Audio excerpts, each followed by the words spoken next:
Europe 1, place à l'édito éco, Dimitri Pavlenko. Bonjour Agnès Verdier-Molinier.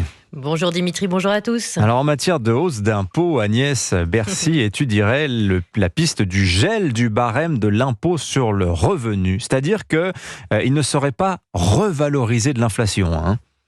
Bah oui, on connaît déjà cette piste de Bercy pour nous taxer plus sans faire voter de nouvelles taxes par le Parlement. L'idée, ce serait de faire mécaniquement augmenter la recette de l'impôt sur le revenu en ne revalorisant pas les tranches de l'inflation. C'est ce qu'on appelle geler le barème, mais pas pour tous les niveaux de revenus, c'est-à-dire pas pour toutes les tranches. Les tranches, on les connaît, c'est 11%, 30%, 41%, 45%. Mais alors, on peut se demander, est-ce que ces revalorisations partielles seraient pleinement constitutionnelles ? L'égalité devant l'impôt, c'est un principe constitutionnel à ne pas oublier. Alors c'est vous l'experte, vous allez nous le dire. On dit que ce serait seulement les tranches des plus hauts revenus qui seraient revalorisées de l'inflation.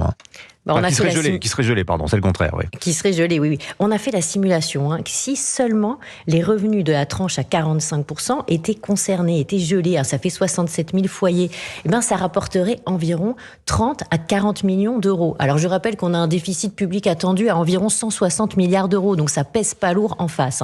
Et alors si on gelait le barème à partir de la tranche à 41%, ça concernerait 436 000 foyers et ça rapporterait au maximum 800 millions d'euros. Donc il ne faudrait pas mentir aux Français, ce serait forcément un gel du barème à partir de la tranche d'impôt à 30%.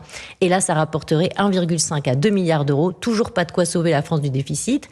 Et par ailleurs, le chiffre de 4 milliards d'euros qui circule, qui dirait qu'il y aurait 4 milliards de recettes supplémentaires si on gelait le barème, il est faux, avec une inflation à 2%, on n'y arrive pas. Mais alors, ce ne serait pas une augmentation d'impôts que pour les très riches, comme l'affirme Michel Barnier.